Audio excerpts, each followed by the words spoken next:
ધ્રાંગધ્રા તાલુકાના નવલગઢ ગામે બિનવારસી ગાય વિહાણી હોય તેમજ ગાયને દૂધનો ભરાવો વધુ જોવાથી આંચળ પાકતા એકદમ ફૂલાઈ ગયા હતા। આવા કિસ્સામાં ગાયનું મૃત્યુ થઈ શકે છે, જેથી સામાજિક કાર્યકર સિંધુભાઈ દ્વારા કંટ્રોલ રૂમમાં સમગ્ર હકીકત જણાવવામાં આવી હતી। ગાયની હાલત નાજુક જણાતા વાનનાંગ ડોક્ટર મેહુલભાઈ સોલંકી અને પાયલોટ ડ્રેસર રામસિંહભાઈ રબારીની ટીમે પરિસ્થિતિની ગંભીરતા સમજી તત્કાલ એક્શન સારવાર આપી હતી।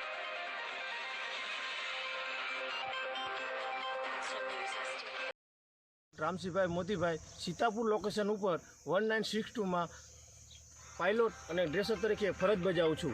अमने सिद्धूभाई नवलगढ़ गामे तात्कालिक जाण करता गाय विहाणी हती अने बछड़ानो जन्म थयो हतो। तात्कालिक अमे ए हाजर स्थळ पर पहोंची गया अने सिद्धूभाई अने एमनी टीमे सारी अમને साथ आप्यो अने 1962 अमे सीतापुर लोकेशन पर फरता 10 गाममां फरज बजावी छीए અને અમને આ રીતે સેવા કરી છે। જો અમે સમયસર અહીં ન પહોંચ્યા હોય તો આ ગાયનું મૃત્યુ થઈ જાય તેમ હતું। ડૉક્ટર મેહુલ સોલંકી સાહેબે ફૂલ પ્રયત્ન કરીથી ગાયને બચાવી છે અને પાયલોટ રામસિંહભાઈ અને સિદ્ધુભાઈ ટીમ સાથે આવીને ખૂબ કામ કર્યું છે। 1962માં કોઈ પણ કામ હોય તો આ 10 ગામમાં અમે ગમે ત્યારે હાજર રહીશું।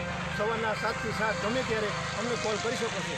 1962 ગુજરાત સરકાર તરફથી આ સેવા આપેલી છે। તમારે બધાને આ લાભ લેવા માટે 1962માં ગમે ત્યારે કોલ કરી શકો છો। જય હિન્દ।